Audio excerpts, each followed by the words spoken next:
MAKAZZE of Navi is obviously the better player than KYOUSUKE, and I listened to what you and Pimp said. That's such a pussy-ass take, dude. Like, I think it's a pretty bold take. What are you talking about? It's a hot take. Pussy-ass take, and I'll tell you why. Are you fucking insane?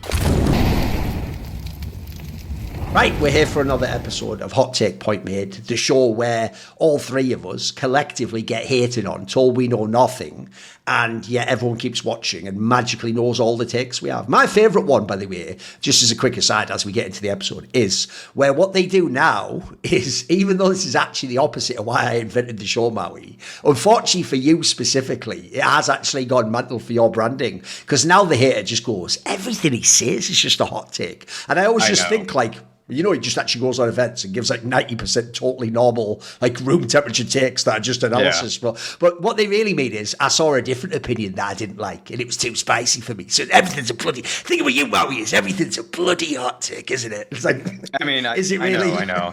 Well, it's that, yeah. They think that on desk somehow I'm throwing out these takes, and they'll have other opinions about other analysts I'm next to, as if like, I've actually had days where I was like, ooh, wow. Person I was working with had some pretty scalding review of the teams we just talked about. That was kind of interesting.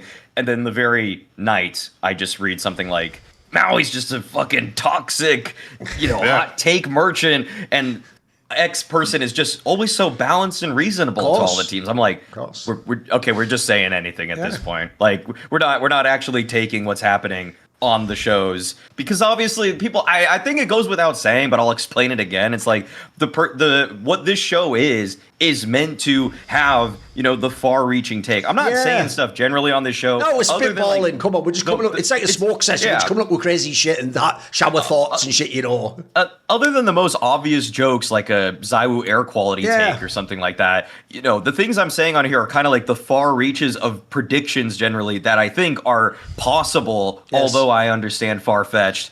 I'm not trying to reveal everything, though. Okay. I'm not trying to reveal everything. Let's just get in. Well, here's the thing. You say that. I have a real take. You say that, but what if I was to tell you that even actually the integrations on the show are about the far reaches of what's possible and what a human mind can think? It's like some sort of like fucking philosophy session, because with our friends over at Polymarket, if you go to the props market here and you go down, there is a prop market. It's real. It says, will FaZe, the team that were like 3 games, what was against beating you? It says, will FaZe win a tier 1 event? By the way, I'll even say, Kassad, this is what's even more next level. I'll admit the conspiracy. I think I suggested this topic because I actually can suggest markets for them, and I want to make some for this show. So here's the one I've made for you boys. It does say, though, no, it's not the first season. It says all of 2026. So technically, if you believe in some of the parts of FaZe, if they make a roster move, maybe they can do it. So at the moment, the traders on Polymarket say there's a 28% chance. They think more than 1 in 4 chance that FaZe at some point this year will win a tier 1 event. So there's still FaZe believers out there. Kassad, are you a FaZe believer? Do you think it can happen? Oh, man. I'm just going to die laughing of this. Like, the way FaZe is playing in the state they're in right now, it might as well be 2036, instead of 2026. It still wouldn't be, come close. They wouldn't come close to winning a tier 1 event. Did you see the way they look on the server and outside of it? Like, they removed Neo thinking like he's the reason, the main reason, or something is going to change by removing him. Hello? Like, are you even like watching yourself play those games? You know what's funny to me? Listen, I made the tweet. Everybody know about the tweet, on discipline structure, That was a 70% serious, 30% joke, right? Obviously, I would think about it. That's another thing. But the thing is, like, what's funny to me that is every time the player comes into FaZe, or there is a roster change or something when it comes to the actual roster, the team, the 5 players, there is a statement, Carrigan messaged me, and then I had to, like, do this and that, and I feel good with the guys, and this guy messaged me, and when they remove the coach, everybody's like, you came as a surprise. We didn't know, like, who is running the show there. Like, is it Carrigan who is inviting and kicking players? Is it the org? Who in the org?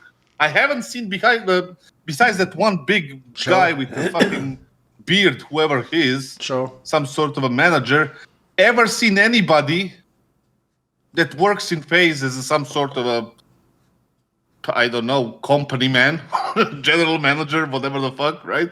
So who is making these calls? Like it's the FaZe is in the worst state as it ever been. Like I thought it was going to be the last year, but now it's even worse. Now they have Twists and they have Jacob, who had a crazy fucking major. If you remember, he was like headshotting people left and right. I don't know. He had pistol rounds. Pistol rounds. No. He had some good pistol rounds. Rifle rounds. Considering who he is and what he did and where FaZe came to in that major, like he did well. Like if that was Twists, I would still do this thing. But Jacob, who the fuck is Jacob, right? And then Twists, I don't even know what happened to the guy. I mean, obviously, I thought coming from Liquid, he's going to be much better. Things are just too far gone in that team that they can recover and be in a tier 1 event in 2036.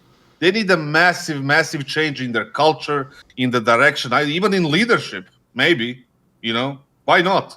I mean, that is the next question. Who would you bring? That's another, topic that many teams have the similar question. If they want to bring a new IGL, who would they bring? Because there is not so many right now that's kind of wanted in a sense. So FaZe, if they want to get back to any kind of, not tier 1, I mean, they will never be tier 1 in 2026. The chances might as well be 0, like for me.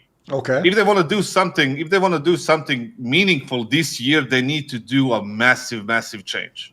It's not just Neo. It's not just Neo. It has too many problems that you can see in and out of the server, too many inconsistencies, too many questions without answers. And for me, it's just a shame that team with such a army of fans is fucked up to the point of no return. Translation, Kassad's going no. So, okay. I resolved it for you. Maui, what do you think? I mean, I think about it, what is actually, what's the in on this kind of prediction? Because I look at the A tier events and I assume those count as tier 1 events. And then I think, okay, that's where there's some value in this one. Because I look at an event like this, the CCT Season 3 Global Finals. Technically, it's an A tier event. It's held in Portugal. There's only I'm assuming they mean S tier, though. I assume tier 1 means S tier. I think that's what it's Don't get the technicalities. What does it say? I think it says at the bottom. It just says tier 1. It just says tier 1. Okay. And A tier is, I think that's tier 1 by a market, like a contract. Is it? The problem is, though, if the word is tier 1, how can there be 2 tiers, S and A? Surely it's just S. If that's the case, then there's no shot. If it's S my tier, assumption then there's no is shot. What it means. Yeah, I think I even said S tier when I suggested. If it's A tier, I would say there's a lot of value in this. I'd actually have to go through the fine print, and so maybe there's value in going through the fine print and actually discovering the true definition of tier 1 in a contract like this being satisfied. Okay, well, let us do the first take of the show then. So Maui, what is the first take of today's episode? My take is that we've obviously got 2 blossoming stars in tier 1 that get a lot of scrutiny, a lot of praise. There's already people that are quite polarized regarding their performances, and I'd say the race is over for me, and it's going to stay over. MAKAZZE of Na'Vi is obviously the better player than KYOUSUKE, and I listened to what you and Pimp said on Counterpoints. I listened to what you said on Counterpoints with him. And MAKAZZE will remain the better player for as long as these 2 are on their respective teams. Ooh, just forever. Okay. Yeah. Until it's change roster. Okay. I would say, and the reason I say this, 1, he's already obviously the better player. The ESL Pro League run totally proves that. The games that he's playing here at Blast totally prove that. I mean, literally head-to-head against KYOUSUKE in the game that they played, he was just clearly the more impactful, better player. He got the better of him more times than not. And the reason I say he's going to remain the better player is that I totally understand and acknowledge that KYOUSUKE's raw aim is absurdly good. It might be the best raw aim that there is in Tier 1 Counter-Strike today. Like, that's how good it is. And so I understand the point that he had potential. The potential is there. But everything I've seen from 9 months of watching this guy on Falcons is more or less regressing. He's not actually improving. He's actually, like, the best event that KYOUSUKE had played and has played with Falcons was the opening Cologne, where he knew the least about Team Counter-Strike. Ever since this guy had to screw on his thinking hat about how do I actually play off of teammates? How do I actually make sure that I don't create losing conditions in a round? It's just gotten worse and worse for this guy. I don't see a way where more instruction is getting through to him, or that it's being seen as valuable. That's why I say as long as they're on the respective teams, because I don't know, one day, you know, who knows what the direction of Navi, Blade, whatever is. He could find some leadership that actually works for him. But I will say certainly under Zonic, this guy has not improved, and it's clear he's actually pretty much just regressing. I'd say like Cologne was just such a ridiculous standout event. He had over a 0.9 KPR, and since then he's had just ups and downs. It's just kind of predictably up and down for his kind of ratings and everything like that. So, you know, Zonic says that they want to change some things with the team. Doesn't matter. Blade is light years ahead. Okay, Blade is so far ahead with his development of MAKAZZE, and that MAKAZZE plays good team Counter-Strike. He creates win conditions. He doesn't make as many stupid mistakes. Like, he's an aggressive player, so obviously sometimes he has to move forward. It looks a little ridiculous, but KYOUSUKE does that without any setup. KYOUSUKE is just doing that of his own accord. And so MAKAZZE at this point looks like the smarter player. He looks that in terms of mechanics, it's good. It's definitely good enough. I mean, I'd say that. I'd even go as far to say MAKAZZE right now is easily a top 10 player in the world. And KYOUSUKE, on the other hand, has the talent to be that kind of player, but it's just that it's just not being realized. It's not being realized because he just plays like it's a FaZe game every single day. Every single day I see this guy play, he makes at least per side like 4 mistakes per half. And the multi-frags are cool and all, but he has not learned a single thing in 9 months of being on a tier 1 team. With the GOAT coach. Like, that's the craziest thing, too. If Zonic's not getting through to him, what is? Like, he's not going to suddenly have a light bulb moment for me. Come on, Kassad.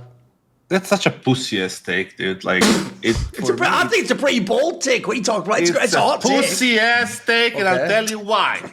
Because you say, unless, you know, they change in the respective rosters. So you don't actually think MAKAZZE is a better player. You think he's a better player just in these lineups. Then just I do think he's a better player. I do think he's a better player. Delete the part of the respective rosters. Yeah, but it's the problem, Kassad. They're going to be in these rosters for the next year, aren't they? Nobody knows. Nobody knows. Hell. They are. Right, spoiler. Okay, all right, hot take, Thorin, hot okay, take. I believe MAKAZZE will be on Na'Vi for 2026 and KYOUSUKE will be on Falcons. Listen, the headline. That's not a hot take, is it? It's fucking obvious. Duncan, the headline of this show will be MAKAZZE is a better player than KYOUSUKE, right? Yeah. Yes, and that's what I believe, and that's truly what I believe. Don't say the respective. Say, listen, he's a better. Right, he just wants the take to be hotter. Okay, remove the teams part, yeah. And he moved the. He's a better. Okay. I'll say for the next 2 years, he's going to be the better player. For the next 2 years, I'm just safeguarding it such that if KYOUSUKE and Blade, pussy. That's why you're safeguarding it. If KYOUSUKE and Blade work together 2 years from now, I think he can realize his potential. But there's no world of that happening on this Falcons lineup. Okay. That's a little bit hotter, a little bit better, but still, like, you're. That's what I meant. Yourself. That's what. By the way, that in itself is actually a hotter take. If you just say like KYOUSUKE needs Blade to unlock his potential, not least because if you haven't noticed, even though I do love Blade, spoiler, let's just say he has a small blind spot for Russian players. It feels like. So I notice if you are Russian, magically he goes from that sort of like really like quite safe coach takes to sort of like pretty harsh ones. So I don't know that that's ever happening. So I guess that's a pretty take. Go on. It's funny that you said like this take because it ties to my hot take which is coming next. But the thing is, like, I'm not gonna say that he's a better player because I haven't seen it. I have seen like MAKAZZE play well on the maps like Ancient. That's where he's probably the best player of the map in the world right now. Outside of not outside, but he's lines up with Donk. He's pretty up there, yeah. He's pretty up there with Donk. Donk is pretty good on that map. I think they're kind of equal on that map, but Donk is better. Donk is better, obviously, on many different things. But all I'm trying to say is, like, I haven't seen enough to say, like, he's better than him. I've seen things from MAKAZZE, from KYOUSUKE. I'm going to say that when my hot take comes on. But MAKAZZE, you are glorifying Navi now for no reason at all. Like, literally no reason at all. I guess it's because they won Pro League, but yeah, they won Pro League without any other teams playing, right? The proper teams. If you look at the record in the last few months, right? And, you know, remember how we looked at Navi 3-4 months ago? We didn't even have them in the conversation of anything. Whenever a tournament contender of playoffs are discussed, nobody ever said Navi. And you can go back and find that in the shows. And now all of a sudden we are glorifying them as some sort of a team that I don't even know what you mentioned on the desk in Rotterdam. You said that like Navi is the only kind of the closest team to Vitality now. At some point, that was going to be another hot take of mine. Yeah, I wish clipped that. I wish I clipped that because that's so crazy wrong. Because for me, I was saying at Cluj they were gonna win a trophy. I said at Cluj they were gonna win. They were gonna. That Blade was right. Anybody can win a trophy when the other teams are not playing, unless you're FaZe. But the thing is, it's like they haven't shown me anything that I can consider them close to Vitality. Okay. Because if you look at their opponents, they beat Falcons 2-1 in Rotterdam here. They lost to Maus twice in Napoca or Krakow. It was one event where they played them twice and they lost twice. And that's the second time in the playoff after Blade had 3 or 4 days or 2 days or whatever he had to prepare for that game. And we know how dangerous he is. And Maus still beat them. They haven't played Vitality single time. They haven't played Spirit a single time. And 2 times they played Maus, they lost. And 1 time they played Falcons, they beat them 2-1. Obviously, beat them fair and square. I'm not going to get into that patch. I'm going to give them that one. But they have not shown me anything close or remote to close that they can contend with Vitality or even the shitty Spirit that it is right now. Even Maus, who defeated them, like, how are they close to the Vitality or the big event when Vitality is playing? There is no logical reason. Yeah, they can compete with Mongols. They even lost to Legacy and G2 for fuck's sake. In where was it? In Pro League? The problem here is this has nothing to do with MAKAZZE, so we're veering completely off. No. Is this your hot take one now? No, sorry. All right, well, all I would say is this. I'm going to go guess as someone who listens to both your takes. I think Maui's take isn't about whether they can beat Spirit and Fight. It's the idea that if you put them against Vitality, they'd have the best chance, I'm assuming, because they have structure, they play like a good system. They just have the best chance of any team right now. I took a literally. Yeah, go on, keep going, though. The point is, I haven't seen enough of MAKAZZE against the top-tier teams, like Maus, whatever the Maus is, and the Vitality, to see the skill of MAKAZZE against those players, so I can say, oh yeah, he's definitely better than KYOUSUKE. But on the other side, I've seen KYOUSUKE fail, and that's gonna fit into my hot take. But that's why I'm right. One last question, though. One last question to clarify, because that's what I don't understand, Kassad. Everything you just said at the very end there just sucked all the heat out of your rebuttal. Because here's the problem: 2 things. 1, you're Mr. Fucking don't say someone's a better player, just say they have sharp aim. Remember, that was you. You invented that concept that we shouldn't just take sick aimers and go, you're better than the guy with less. Because to you, it's like, how's your all-around game? How do you understand your position?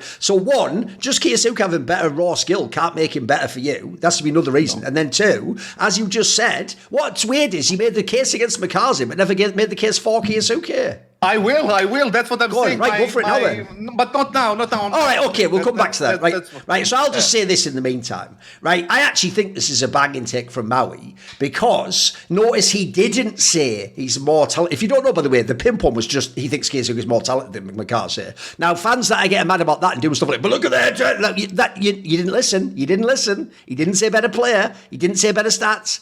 By the way, actually, KYOUSUKE technically has better stats. He said more talented. That's obviously an eye test thing where pimp thinks, like, you look at the aim, for example, and obviously the fast rise. Remember, I'll just put this out there. Last year, what was the famous narrative about KYOUSUKE? If Falcons was better, or if Molodori hadn't come along, he'd be Rookie of the Year. Showcase MAKAZZE was in that conversation. No one would ever give MAKAZZE a vote. He would have been third, but on every ballot by a million miles. So actually, if you say a couple of months into 2026, you think MAKAZZE is better, that is a decent hot take. Also, I do think it's a good hot take, because as I said, if Maui's doing it based off skill, look, I think actually MAKAZZE has pretty good aim. I think KYOUSUKE has unbelievable aim. Like, I actually think his aim's probably the best thing about him. Like, here's a hot take. You could actually make a case that, like, KYOUSUKE is a contender for best aimer in Counter-Strike. He's unbelievable. Like, the raw crosshair movement, like the fucking, obviously, the way he aims while moving. It's like, he's actually on some next level shit. My problem is this. The reason I agree with Maui is primarily because he just said better player.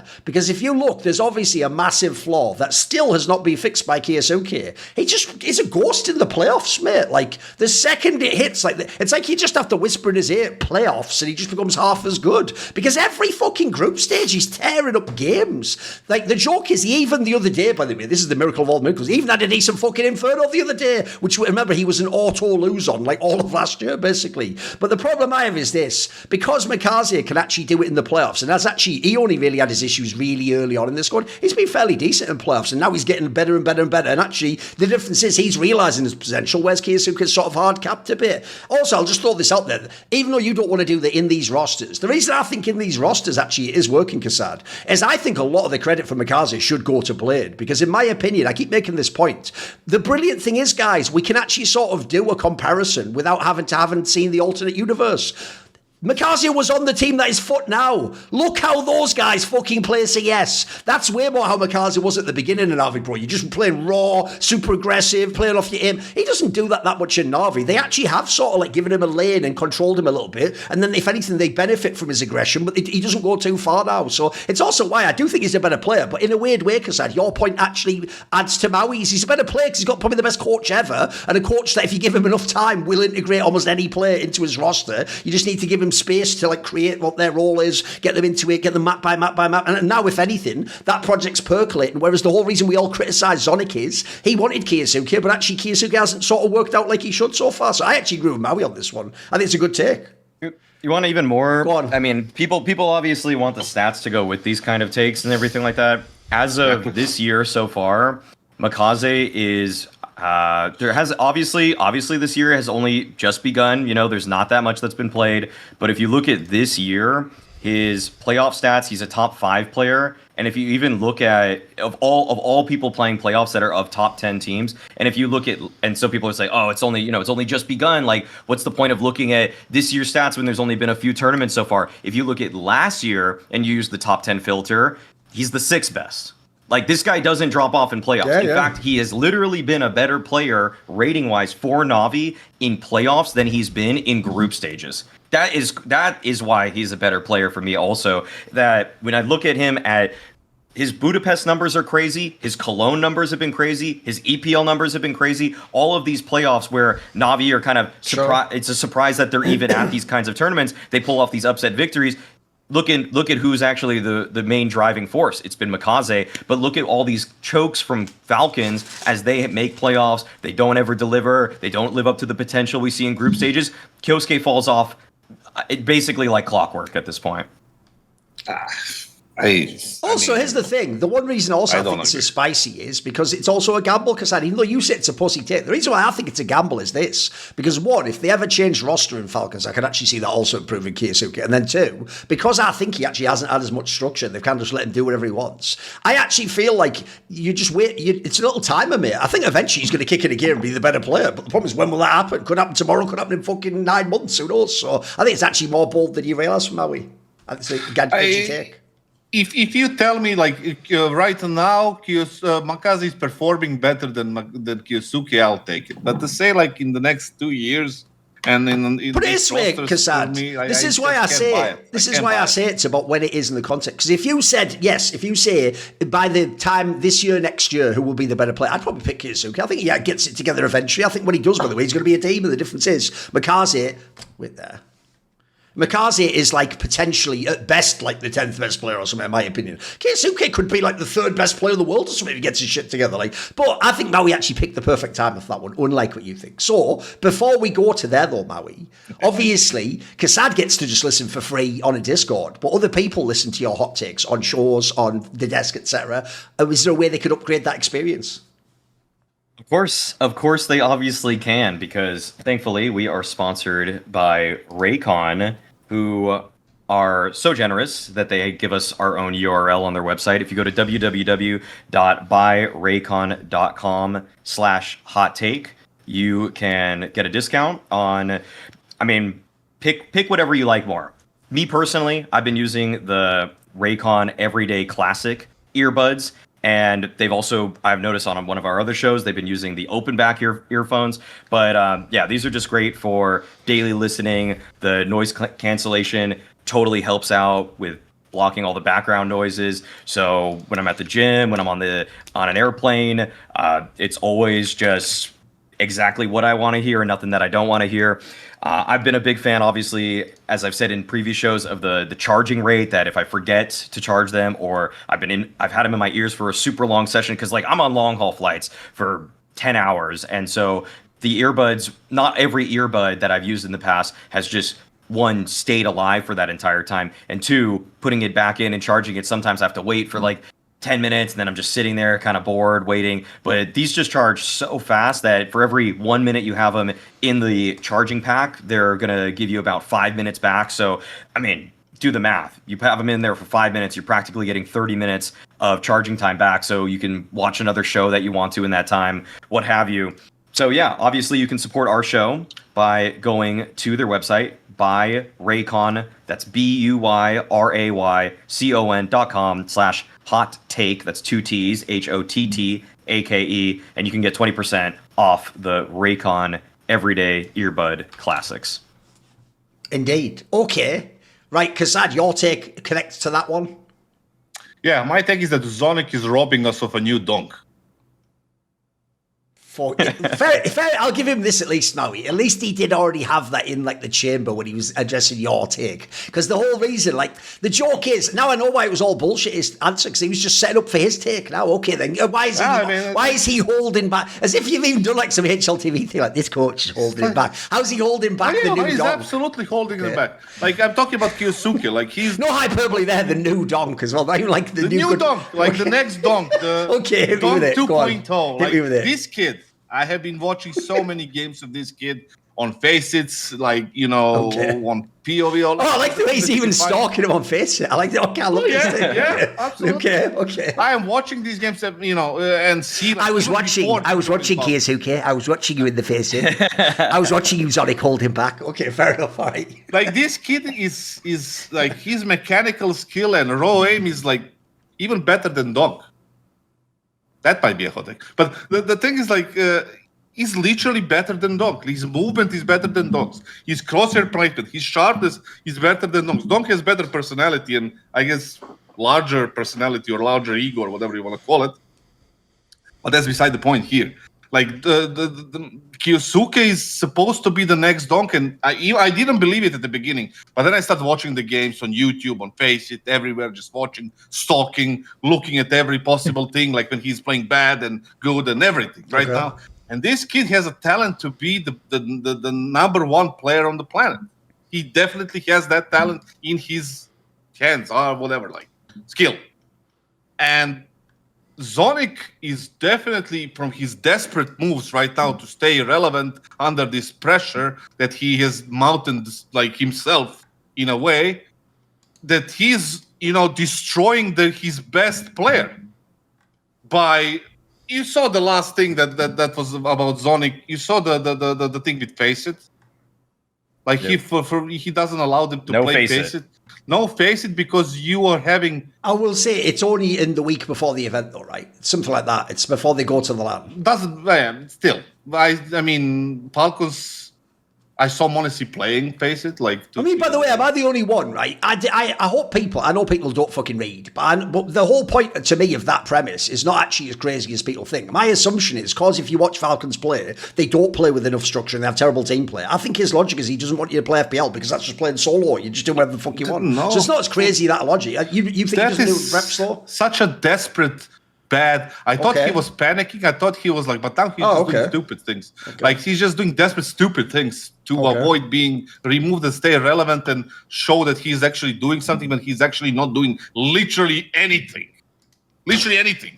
I have seen the vlogs that are on Reddit where he's saying, sitting like this and saying, guys, if we don't fix our ego, we are never gonna, you know, win any events. Like, what the fuck does that mean? You are there literally to fix that and manage that.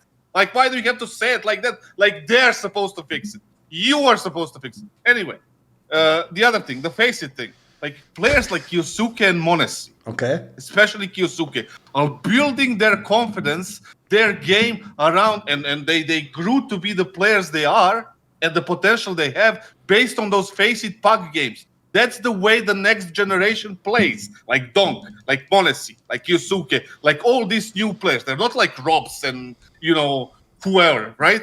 They're just new generational players that plays the game in a different way. You're just too stupid to understand what you need to do.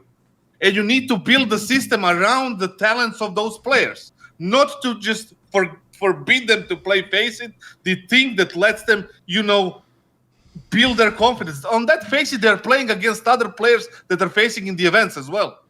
How about that angle? They are destroying them on FaZe on every. Why didn't you suggest this as the hot take? The title would be like Zonic is too stupid to know how to let KYOUSUKE play Seattle. Sonic is so stupid he is holding KYOUSUKE back from being Donk 2.0. That's the headline in it. Yes. Whatever. Yes, exactly. And instead of working around that and making sure he still plays FaZe and all the bad habits that he's talking about and they're talking about, being, rooted out in different manners, in different ways. I like the way Maui has to go to the Lands Kassad and awkwardly walk by to the breakfast buffet past Zonic and Falcons after you make a take every week that's like, Sonic isn't even fucking human. Then he has to go, hello guys, wasn't me, honest, fuck, And he's just the thumbnail's just that, his face with that as the title, sound. So if they haven't watched it, I'm fucked. Brilliant. All right. Listen, but just tell me I'm not right. The thing well, we will in a second, but all right, The thing is, it's such a stupid move to make. These players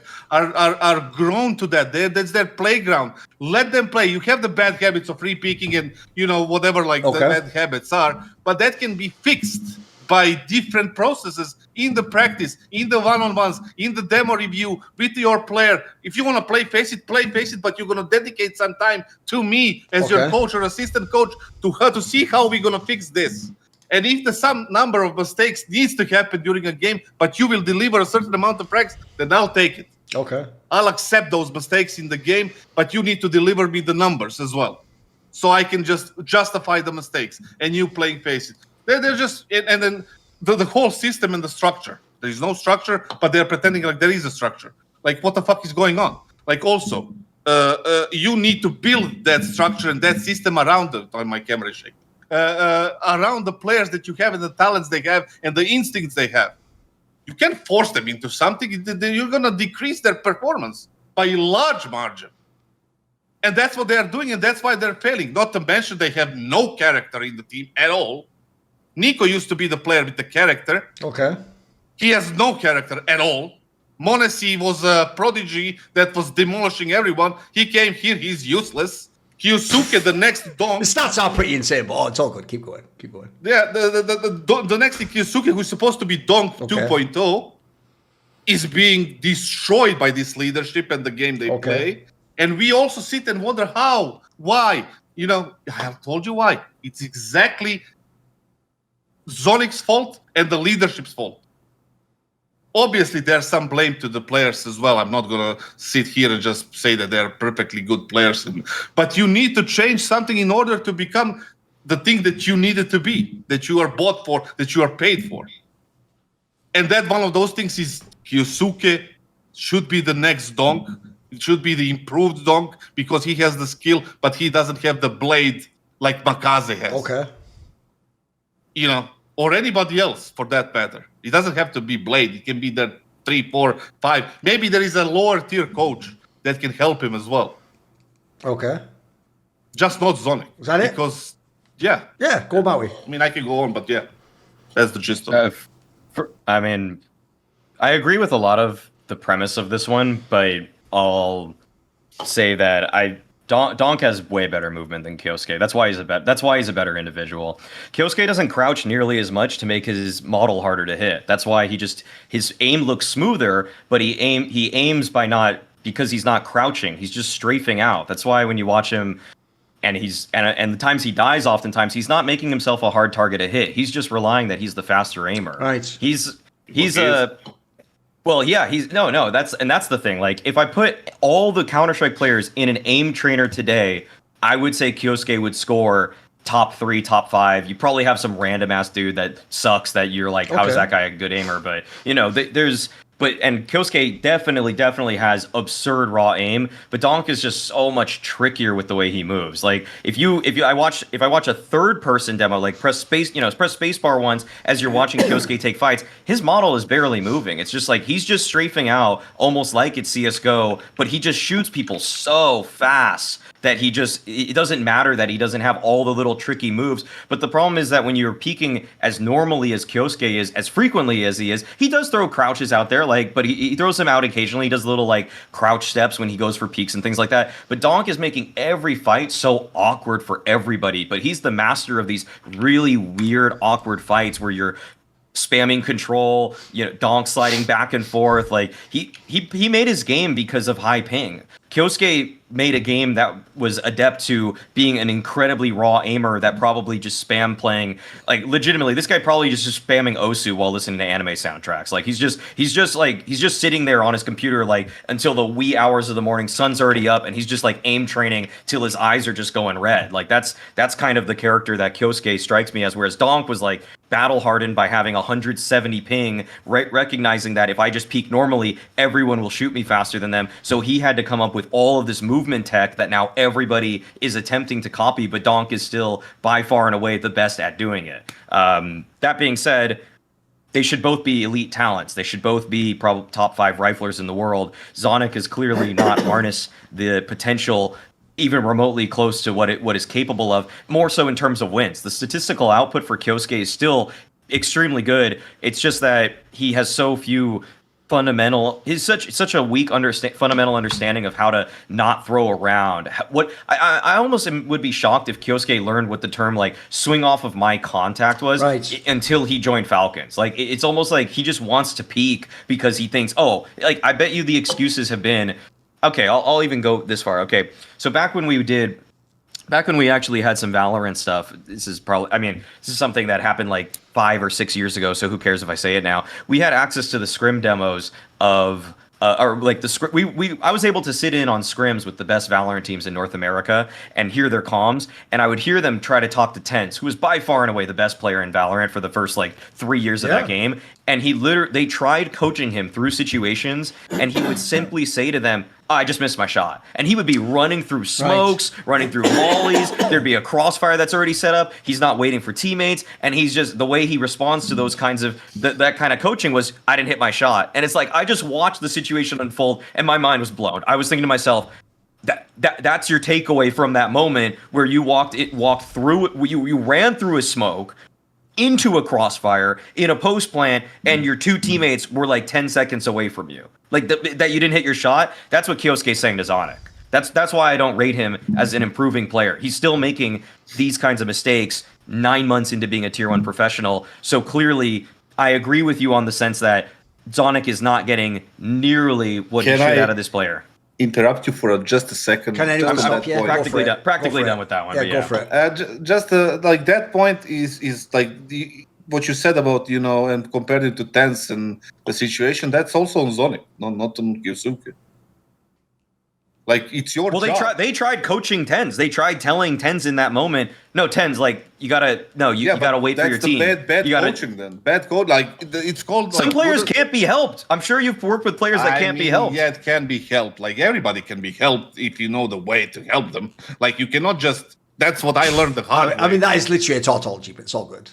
No. Look that one up, kassad. That's how I learned the hard way, that you need different types of methods to get to those players, like who are stubborn, who are lying, like because they're kids, they're stupid.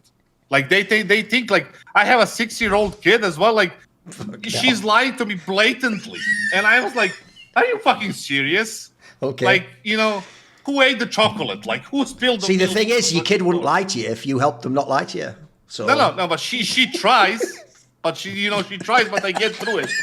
The bottom line is, like, where's this going? This point, I don't keep going. If KYOUSUKE is doing it 9 months later, then we have to examine why. Okay, is he the stupid one, or is Zonic not trying his best, or whatever? I'm gonna say without being in the Falcons camp, without hearing what's going on, yes, KYOUSUKE is the dumb one in that. Like how is he not? How has he not learned? Like that's just That's just under. Well, I would even say this: he might not be dumb. No, he might not be dumb. He might be bad under pressure because he. I just wish we could confirm that. I just wish we could confirm that everything. Of course. He forgets everything in a high pressure moment. That's what I would say is actually more likely. Some people just can't handle pressure, but MAKAZZE can. Okay, whatever. Next one. Sure. I mean, all I'm saying is if the Soviet Union had never ended, kassad, maybe you would actually know what he's saying in those comms. Yeah, probably.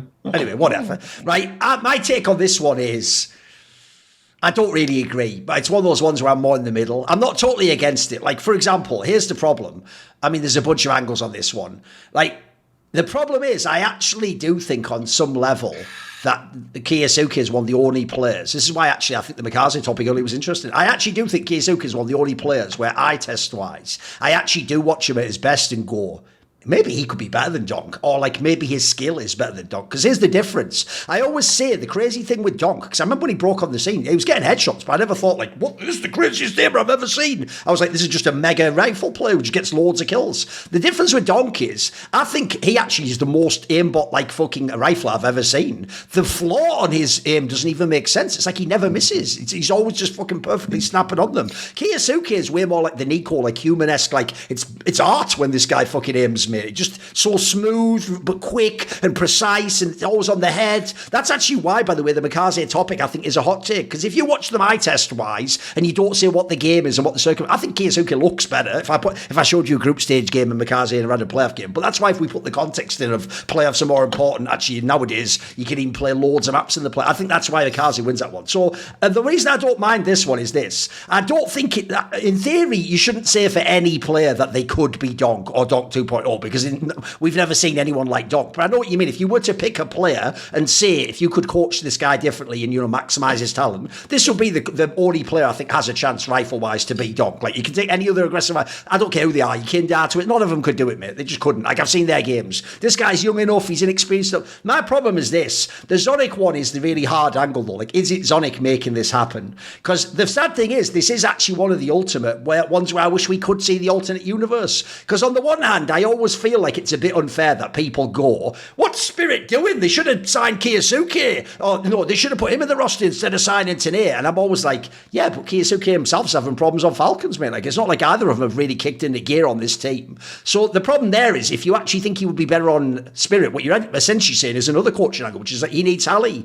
In the same way as Donk has Halley, KYOUSUKE needs Halley. Now, I won't put that completely on the shelf. I think that's plausible. I would say, I think it'd be trickier to get two of those sets of players working, not role-wise, but just two at the same time in one T side. I think you might have like a lack of resources, for example, because that is one thing I do think a little bit, kassad. I'll give you a complimentary hot take that maybe goes to your point. When I watch KYOUSUKE, being as I've already seen, like, Monacy and Nico are completely known quantities. I almost even know when Monacy is going to choke and when Nico's going to choke and when one of them's going to have a game and the other one isn't, and I even know when they're both. The problem is this: I don't know what more you can do to change those two players. So KYOUSUKE is the one that looks like you could change the most. I'd even argue this. Look, one, I think Zonic has actually dug his own grave by signing KYOUSUKE, because I think the mistake was he thought he'd walk in, immediately be awesome, and like essentially he thought he'd have an even faster version of MAKAZZE and win the major and then there'd be no problem. Instead, at the end, when it's like, I'm still working with KYOUSUKE, you did that, mate. None of us made you do that. You had a team that had to win today and you signed a player that might take a year to develop. Like, we didn't do that to you. Because I'd say this: if you look at the talent of KYOUSUKE, you could argue the whole team should be based around him. Like, bro, it wouldn't affect Monacy, he's the AWPer. They already put him in like Nico roles. By the way, here's why the Nico roles part I actually think do make KYOUSUKE a worse player. Because he doesn't have the fucking experience and the game sense of Nico. Like, it wasn't just him with Nico. He has fucking unbelievable mid-round reads. And look, he might choke, but the joke is, I've always thought the choking is like the pressure gets to him and turns off that brilliant like ability to read where everyone is and go. That's what I always thought affected Nico. Because classically a Nico choke isn't, he does nothing. It's that he goes for every fucking play and just feeds the game and you go, what are you doing, Nico? Wait. But it's just like that little switch didn't turn on where he could feel the game. So I don't hate this take. It's just the problem is I don't really know if Zonic could like make him complete already. Like, that's a massive... You're basing a lot of that on the Zonic side of, like, what's he done in the squad and he's wasted time. I do think, put it this way, I do think he hasn't done a great job with KYOUSUKE. I'll give you that. Like, I would have thought... here's another one. If you'd have gone back to the second season last year and the hot take was MAKAZZE will develop faster than KYOUSUKE, you'd think no, because you'd think, if anything, KYOUSUKE gets loads of freedom and he's got all these awesome teammates. He doesn't have the same pressure. But actually, in that sense, MAKAZZE's developed way quicker, hasn't he? So, I don't know. I'm a little bit on both sides on this one. A little bit on both sides. But the thing is, like, KYOUSUKE doesn't have all the freedom. That's the problem. They are not giving him the freedom. It's the illusion of freedom for me that I see in the game. Okay. Like, you can see the FaZe games. Obviously, it's not the same competitive FaZe. I know. But still, there is, the game is the game. The map is the map, right? And the frags are the frags. And the positions are positions. So you can make the similar moves on same maps, right? Just a little bit more polished, right? Yeah. But still, he doesn't do them. He's very stiffer than he is on FaZe games. Okay. There is a level of stiffness that is a difference between the competitive, but it's going overboard. I think he's too scared. I think he's thinking too much. Is it going to be a good move? Is it going to be a bad move? He's second guessing himself. He's not developing quickly enough. And we all know the reason. What's the main area Zonic's failing? Is he failing to, like, use his role and tactically, or is he failing with morale or, like, confidence? What's the area you think he's not doing? I think he's the one that's kind of trying to implement this right way of playing Counter-Strike and right way to react to different things and play different types of situations, which were pretty good in the Astralis and the post-Astralis era. Not good, just perfect. Yeah, of course. Similar problem is with Nico as well. You said mid-round calling, developing in the round. It's not the same. That's what I said at the beginning of the hot take. There is a new generation of players, and new Counter-Strike is being played. For fuck's sake, it's a different game as well. Yeah, true. Like, it's a different mid-round calling, Duncan. It's a different reaction to different stuff. You can get away with certain stuff that you couldn't get away in the previous version, in the previous beta, in the previous lineups, in the previous whatever. Now you can get away from those stuff, and he built himself to be the next possible dog by doing those things the right way. He's the one who changed the game. Players like him and Donk and Mauisnake and so on. And now he's forced to do something different because Zonic, who won 5 majors, tries to do those things and tries to kind of build a system that's going to work that way, like some sort of a well-oiled machine. Okay. But it doesn't work. Look at the Vitality. You don't see Vitality as some crazy machine with 300,000 parts just working together. It's not. It's individual skill of different players showing up at different times. Messi, when he needs to be the rock-solid anchor, he's rock-solid anchor. Zaibu pops up. Flames pops up. Even Apex, in his respective role and things that he needs to do. It's a different game that he's going to be... That's the advice for Zonic. You want to be successful with Falcons in this lineup? Listen to this show and listen to my point now. Okay. And try to change the perspective of the game and how you develop your players. That's the only thing that Falcons are missing. You know what, Kassad? You have actually mastered a quality we all have in this call, which is if you have haters, just keep giving them what they want. They're fans too. So what's great is Kassad, already everyone hates him, thinks he's a fraud, never did anything as good. He's going, advice to Zonic.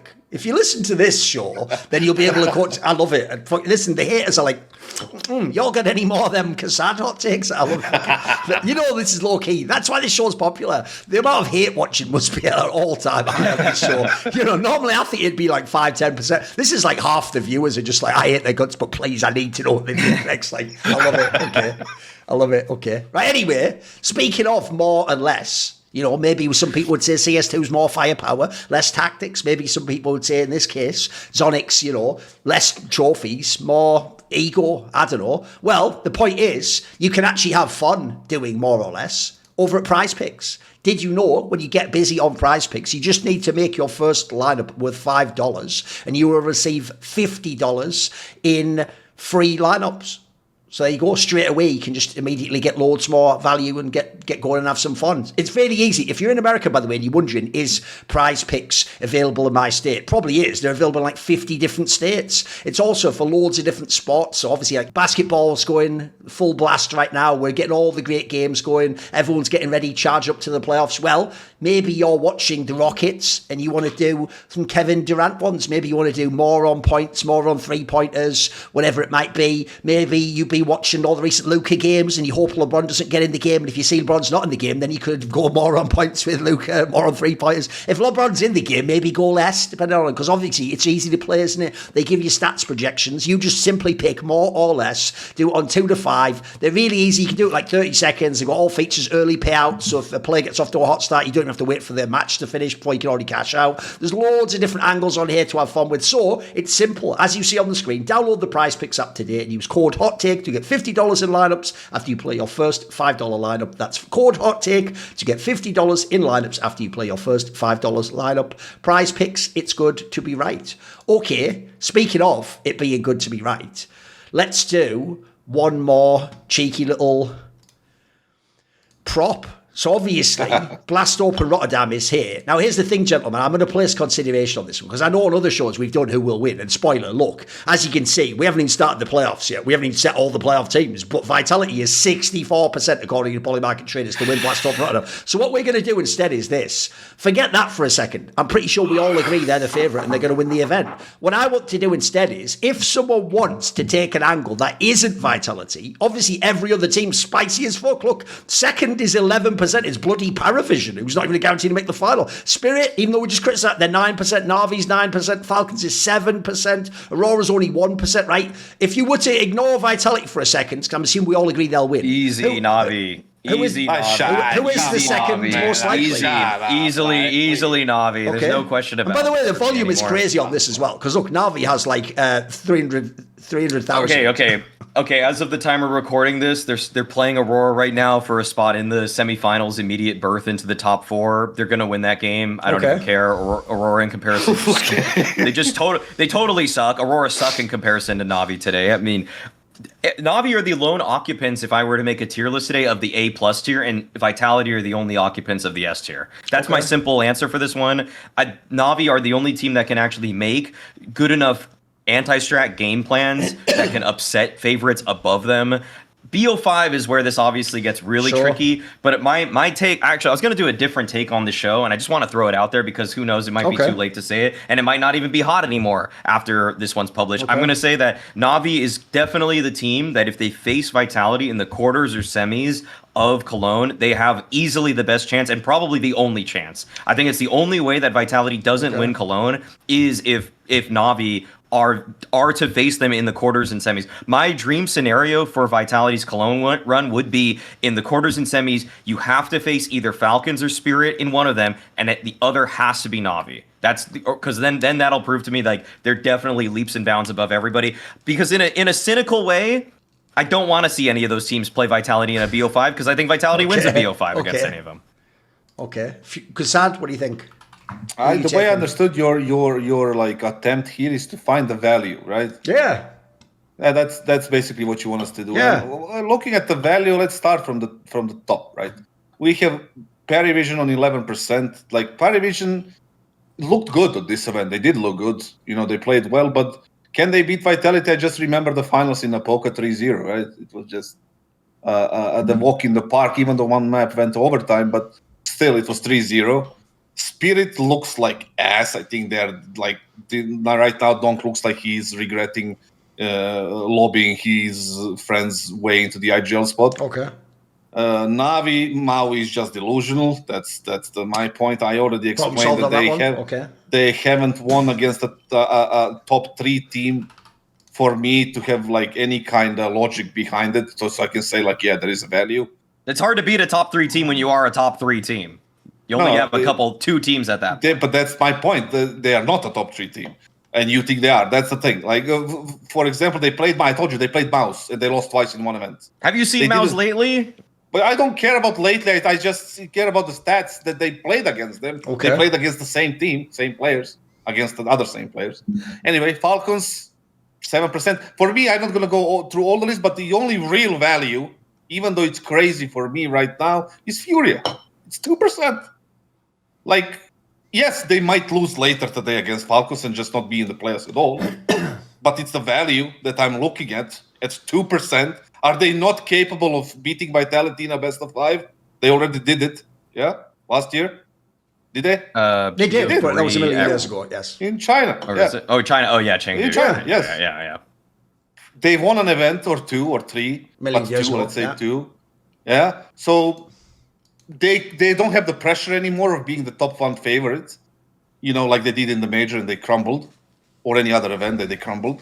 Now the form is not good, obviously, but still the value at 2% is 2%. That's if that's what we are looking at. Yeah. If we are looking at the logical, winner, that's Vitality, and for a reason, right? But value for me is at Fury at 2%. Sure. Like, why would you skip that when it's such a low odds?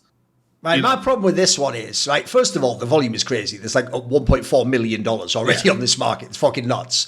Look, I will say this. I do think, obviously, Vitality wins the event. I think Paravision's actually terrible. The problem I have is this. I just don't think they could win the final. I think there's very few teams they could ever face. They'd need simultaneously someone to beat Vitality, and then they have to beat that team at a BO5. It's I don't know the BO5 they can win like that. So I think I ignore Paravision. I'm ignoring Spirit. I think they just haven't been looked good enough yet. Not even that they're totally terrible. They just never ever hit a peak form. I've never seen them look awesome once ever. Similar Falcons, I just don't believe they can win the event. So the problem is, I think the only 2 teams are the 2 teams you guys just mentioned, Na'Vi and Furia. The problem Na'Vi has is, as Kassad says, they've never hit the upper peak yet. They've never beaten the big squads. We have to go back to the major for the last time they did that. So would they win? Probably not. If you look at Furia, I don't hate the Furia angle. Look, Furia's playing like shit the last month and a half, but I know what you mean. The parts are there where you could imagine their best game is them winning. Here's what's funny. Here's why I don't hate the Na'Vi one though, and why I might agree with Maui. Because I'm going to make it complicated here, right? I don't also believe Na'Vi can win a BO5. So what I need is this. Are you ready?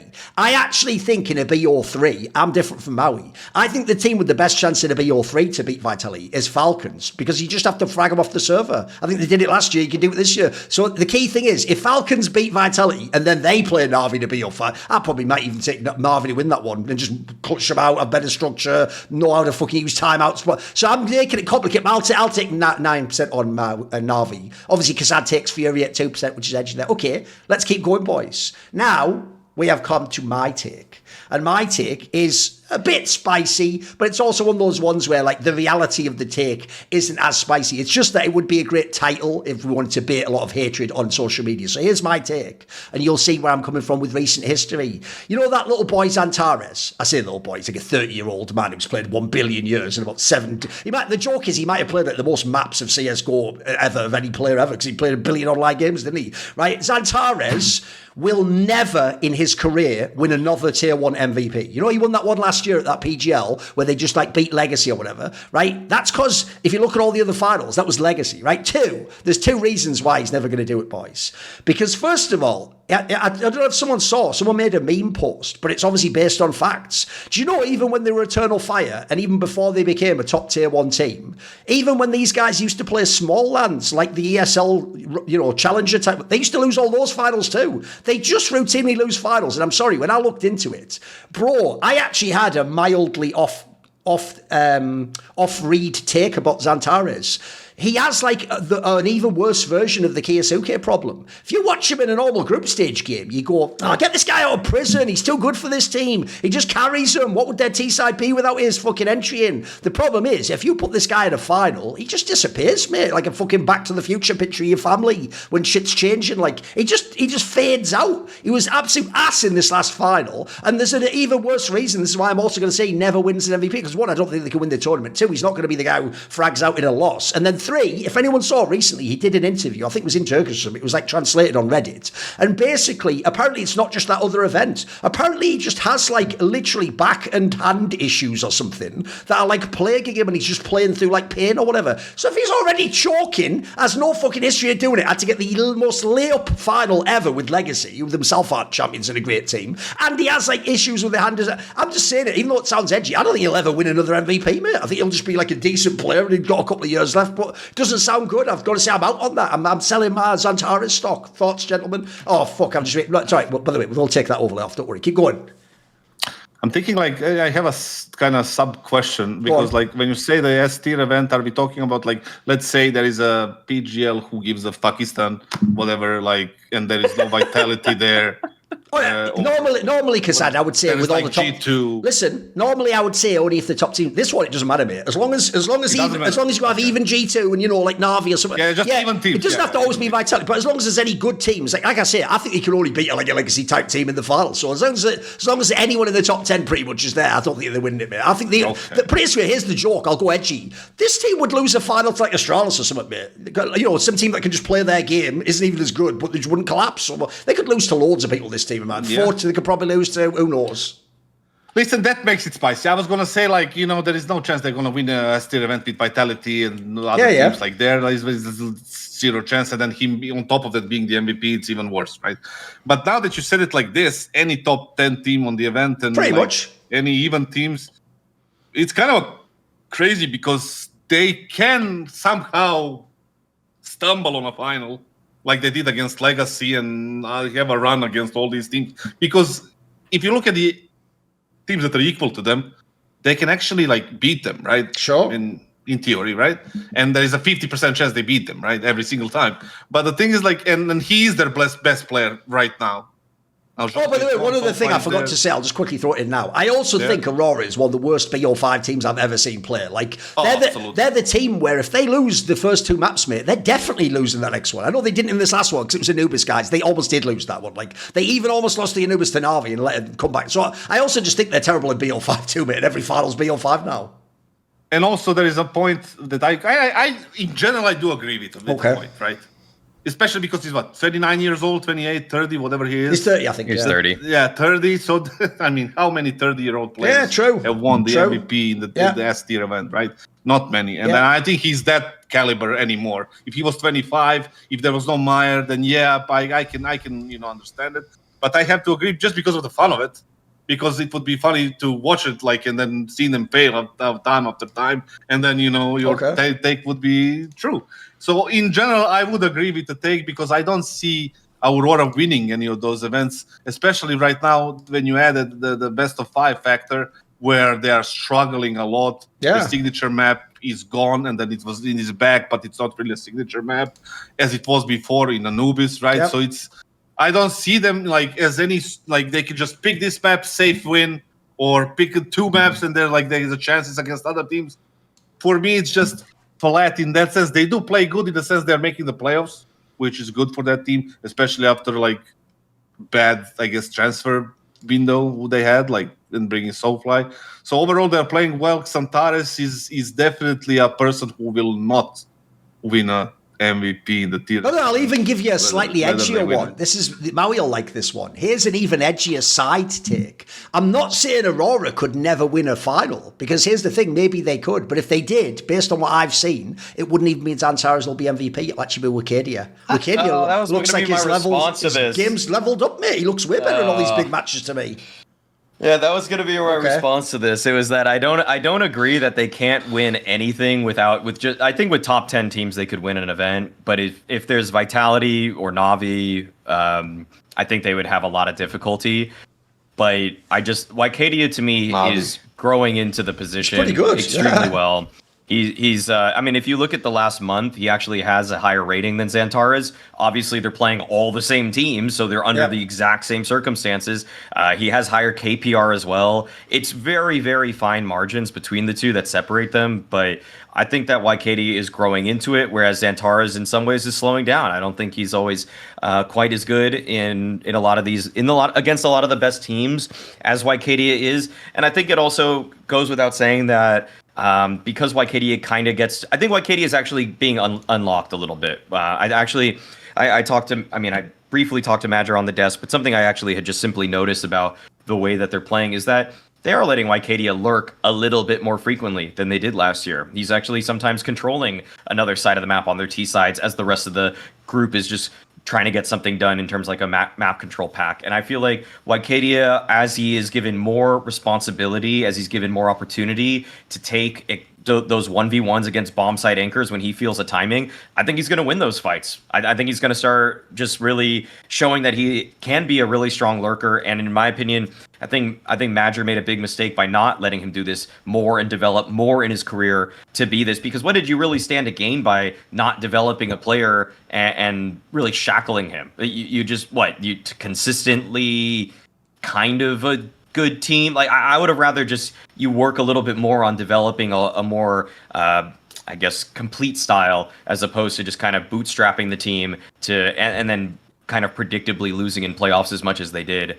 last year. So I think that's my take on this. I think XANTARES is still good. I think XANTARES is still good. I think he's still a really good player. I think he I forgot where I put him on my list, but I think he's still around the top 20 players in Counter-Strike right now. But I just think that Wycadia has just he might likely eclipse him soon. Okay.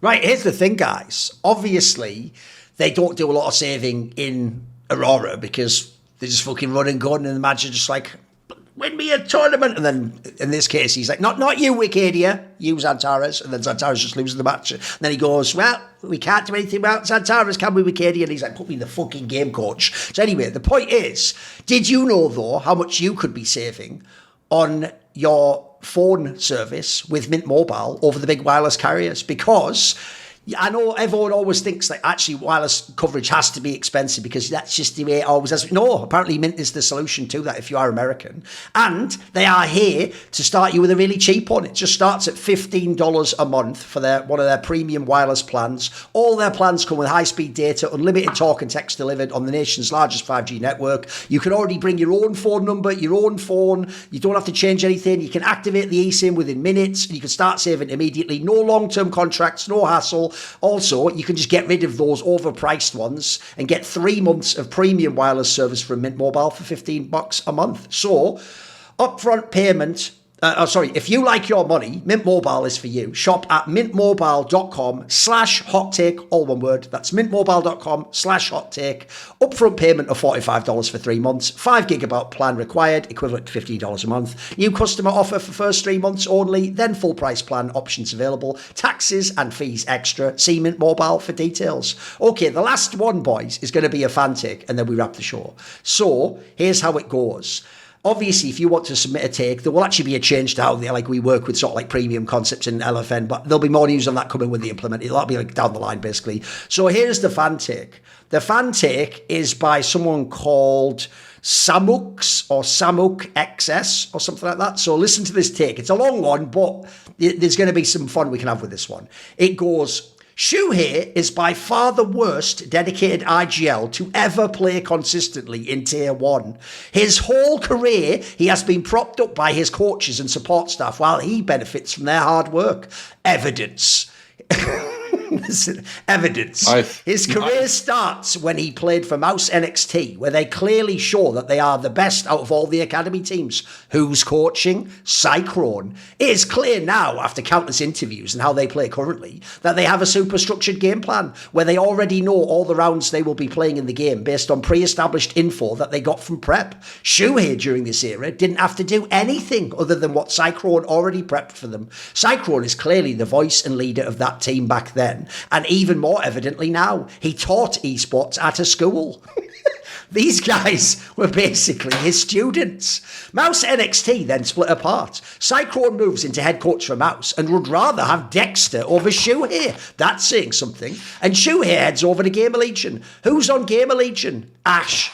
At the time, no one knew, but now we know Ash is an excellent coach who is super prep heavy and super structured. So siuhy once again gets to sit back and do nothing while his coach goes to get an underdog team all the way to the finals of a major. After this major, he gets back to Mouse. Cyclone, realising that having an IGL without a brain that would listen to him would be a better option as it worked in the past, and would also motivate his current players like Torji, who previously played with him. This is where Cyclone once again pulls a masterclass of coaching and prep, getting Maus to countless finals and some trophies, where Siuhy's best achievement as an IGL, pointed out by analysts, was making Torji play better.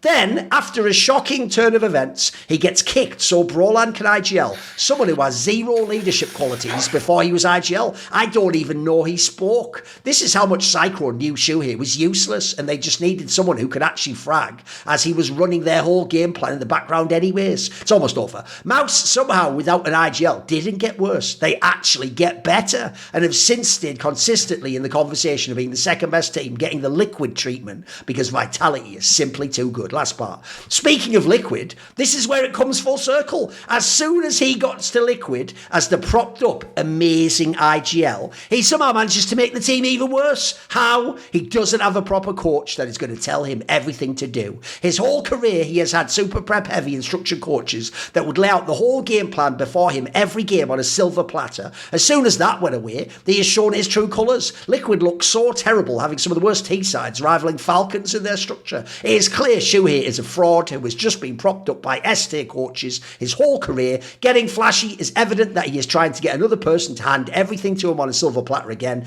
basically trying to get another ST coach, Blade's apprentice, to do everything for him. He's more of a detriment to Liquid than ultimate. By the way, he also just says at the end, he says, for kassad, I am not mentally insane. I am not on any medication and don't need any. I have played some Team CS on a decent level, so I know somewhat what I'm talking about. Okay, thoughts, gentlemen? First of all, it's like a novel. Yeah, I'll do that. Fix it. Keep going. The thing is, like, I think there is conversation to be had here. Fucking hell, I thought he was going to disagree with him. Holy shit, you listen to all that, like, cook. Let him, hold up, let him cook. First of all, respect to this guy for making a long-ass page. That might be the maddest take ever on the show, Kassad. Why respect? No, it's not the maddest. I don't think this is bait. I think he believes it. I think he believes it totally. I believe it too in a sense. Oh, bloody hell, right, come on. Not in all of it, right? Okay, not in all of it, okay. Obviously. Listen, but the thing is, like, there is conversation to be had. First of all, respect to this guy for making this whole list of things, right? He did do a long thing, I will say that. He really did take this seriously, so good job, right? We need more of those. The other thing, like, when it comes to, like, capabilities and performance of Siuhy, it's terrible. It's terrible ever since he was in Gamer Legion. Listen, getting to the major finals is one hell of a thing. Like, no coaches or whatever, like, who the coach was, Ash, or that doesn't really matter. Like, getting there is a fucking difficult thing to do. So that's where he got the credit that he spent along the lines, like, down the road, right? He developed in Mouse NXT, which was a great team, academy team, obviously. Yeah, of course. Won all those leagues and developed Torjis and Desertions and all these Jim Hats and all these players, including Siuhy, right? And then he was coached by Cyclone, back when Mouse was coached by Regin or whoever was at the time, right? So that part is true. Like, it is true.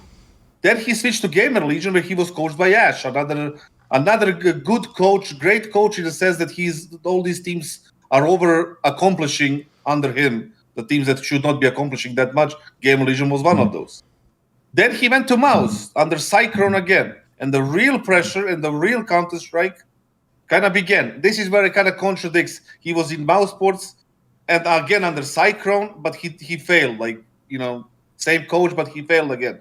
So he failed in that team, in the senior team of Mouse Sports, right? So that kind of doesn't make sense there. But then, based on his credits in Gamer Legion and in Mouse NXT, he got the gig in Liquid. Like, why? Yeah, I tell you why. Because there was nobody else to get for Liquid in that time.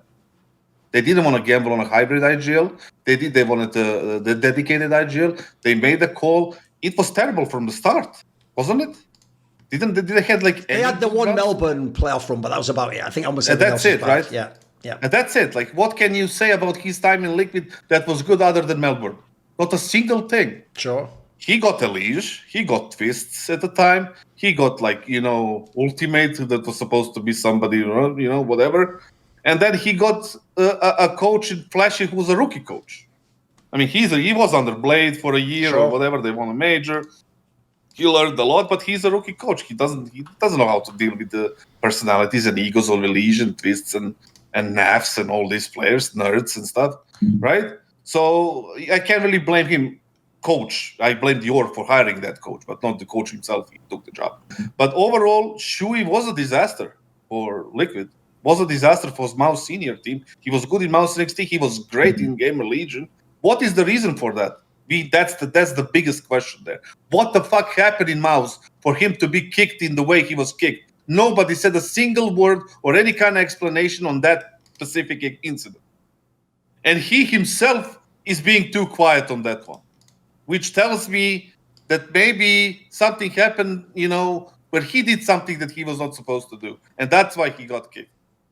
Usually the players would be, fuck these guys, something. No, it's implied it was something behavioral, I think, yeah. Yes. So and then he goes to Liquid, and then what happens? He fails again, and he keeps failing. He's not the biggest reason Liquid is failing. He's one of the key reasons, but not the biggest one. The biggest one is obviously Ultimate and the org itself. But, if I had the option to change him, I would kick him immediately. Let's put it like that. That's why I agree with this guy. Because he didn't show me. He spent all this credit that he earned in the major, which he was in the second place. Was it London? Face it, yeah? No, Paris. Paris. Face it, Paris. Not Face it, sorry, Blast Paris. Blast Paris, yeah. The Vitality won that one. And then all that credit went away down the road, but he was failing and still failing. Next stop for him, in my opinion, is similar level to Gamer Legion, Meti Sports, and all this kind of type of teams. I don't see him being in a good team ever again. Go on, Maui. So, goes without saying, Siuhy is pretty bad on Liquid. There's no way to even get around that fact. He has looked completely out of place. The team never looked cohesive. That's on him. That's on the coach. Somewhat on the players as well, of course. I can't overlook how strong his Gamer Legion looked at Vitality against Vitality, up to the Paris Major Grand Finals. And I also can't overlook how the Maus looked of 2024 and prior to that when he was their IGL. I definitely saw improvements when it went from Dexter to Siuhy in terms of the calling, and I definitely have seen a depreciation in their mid-rounding ever since Brolin became the in-game leader. So looking at and statistically here, if you look at 2025 versus 2024 teams, you do a top 20 filter and you look at T-sides, Maus in 2024 were the 9th best T-side team. In 2025, they were also the 9th best team. Brolin has Spinks. And to still be as good with Spinks as Siuhy was with himself and Brolin as a player is already a testament to me of him being a better in-game leader. Also, I think I've kind of like checked this with a couple other people. I think I'm of a differing opinion that I would rather win trophies than be a semi-finalist. Siuhy won multiple trophies with Maus, 2 pro leagues. Yes, they're studios. One of those was a grand final versus Vitality. Yeah, true. I'm taking that every single day over Brolin. We'll get him next time in the semifinals. Oh wait, the quarterfinals. Oh wait, now we're in a group stage exit. Okay, like this is not getting better for Maus. I don't see that Siuhy. I don't see Siuhy to be. I think it's fair to say that Siuhy may have been, after seeing how actually self-sufficient some of the players that he's worked with have been, and also seeing how talented some of the coaches that he's worked with are, it's fair to say that he was overrated. But to say that he's one of the worst, come on, like that's where it goes too far. Obviously, I mean we have last year we had Major, we had Gravity, we had ZTR was just abysmal really with his roster. Brolin himself was just basically, you look at every consecutive 3-month stretch and tournaments, and it's just a sliding graph of T-side win rate for Maus. Like they were literally just running off of the fumes of what Siuhy had made. And after they stopped having a true mid-round IGL, now Maus are basically, you get 10 or 9 rounds on the CT side, or you're not beating other elite teams. That's kind of the story of them now. and Brolin's doing nothing to. But siuhy had different win conditions. siuhy could win with a well called T side that looked like it was actually gelling. So I definitely think it's just somewhere in the middle of this take, as most hot takes end up. Also, Maui, the Vitality was a different lineup in 2024. Spirit was different lineup in 2024. Okay. Yeah, of course, but it's still a better win. He beat for like me an than elite anything. team. Yeah, he still beat an elite team in the final. Yeah, no, I agree. I'm just saying, like, there's like angles that we need to, But I'll take it from where Maui's going there, because I actually agree. Here's the problem. Look, I get this guy's take. He's his total fraud. He's the worst dedicated IGL ever, so he doesn't need to include this. But to me, a take more within the realm of reality would be, the hot take would be, if you'd said Roland's a better IGL than siuhy. I just don't agree with it. I'm with Maui on that one. Like, first of all, like, I do also agree. Maui made a very valid point no one ever brings up, which is, this is like an even worse version of the Alexi versus Huxley in G2 discussion, where I always point out, as Alexi himself did, he had JKS, I had fucking Jax, mate. Like, why are we comparing our two rosters? Like, we had the same roster, and he's a better driver in this car than I am. I wasn't in the same car. So I think the same thing. Brolan has fucking Spinks. Mate, as Maui pointed out, siuhy had himself instead of Brolan, and then Brolan instead of Spinks. Like, Spinks is a way better player than fucking Brolan is, mate, especially in a non-IGL role. And then also, I'll just put this out there, the reason I think this is a mad take is because he didn't really contrast it much with the modern-day mouse, you know, he just made it about siuhy. But if you compare the two mouses like Maui did, I think, first of all, they did win more. Like, here's the difference. Actually, the mouse with siuhy looked more developed in the sense that, like, as we said, we all laughed at them being studio merchants. No one even brings up studio merchants now. You could put this mouse in a studio and they'd lose to their fucking granny if she was on the other side of the server. Like, the difference is, that's why beating Vitality was significant. That was still one of the best teams in the world. That was like a fucking really stacked lineup, and you beat them in, because the point was, when there was no pressure, actually it looked like he could call a good game. I also think the T-sides were just better. By the way, if people don't know, like a lot of riflers, Spinks is a better CT side rifler. He frags the fuck out on mouse now on CT side. There was no Brolan doing the equivalent of that on his fucking team. So I actually think it's easier for Brolan to IGL than siuhy. If anything, I think part of where siuhy got lost in the sauce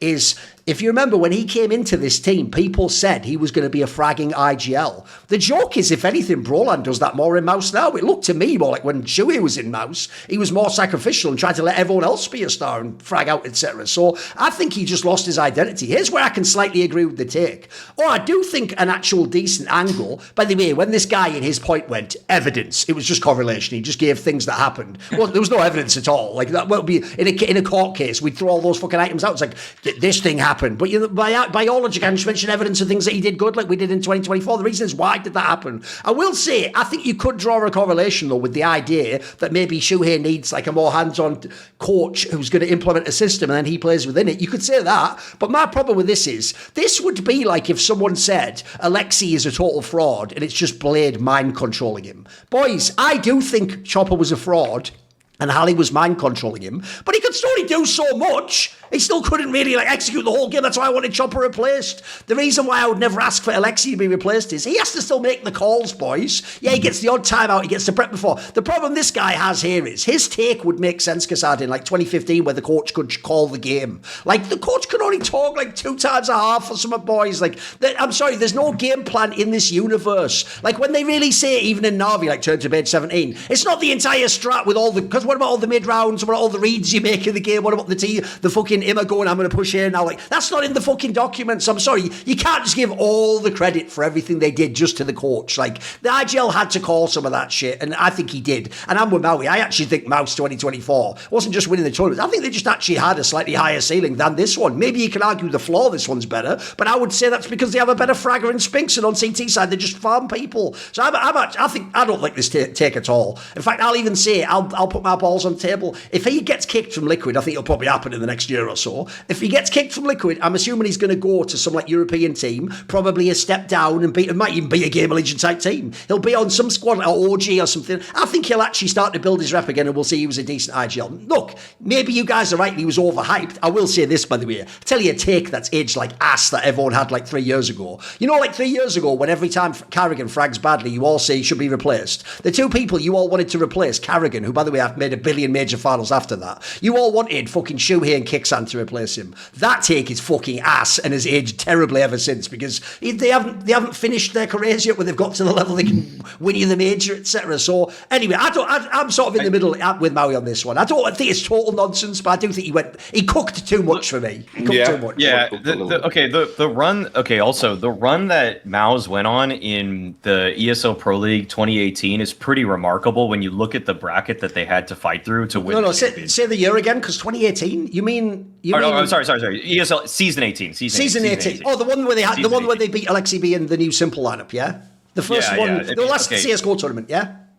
Yeah, exactly. They beat Furia in the round of 16. That was a little bit of a weird period with Furia, to be fair to that. But then the round of 12 team they beat was the FaZe clan with Twist, Rops, Brokey, Rain, and Kerrigan. They then beat the G2 that had Nico and Monacy on it. Then that was like it was the Monacy, JKS, Nico, Hunter, Hooksy one. That was obviously a banger lineup. They beat ENCE when they were at the peak of their powers at number 2 in the world. The ENCE that had Nerd, Sunpius, Snappy. And then in the grand finals, they beat a Navi that had Simple on it, and JL. I mean, it was before Navi obviously hit their peak, but that run is so much better than anything. I mean, in the history, in tier 1 IGLs, not many people are doing that. And by the way, his best player, the MVP of this tournament, according to HLTV, was Torzy, who was the 10th highest rated player at the event. He wasn't even a top 5 player or top 7 player at the event, and they still won. That's winning by committee for me. That's win. I mean, if you look at those.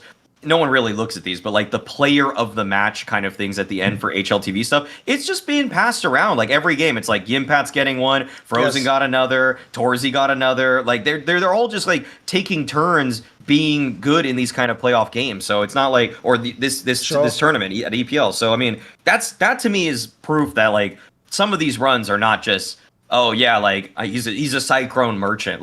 It's really hard at an EPL where you're playing a series every consecutive day to have really strict game plans.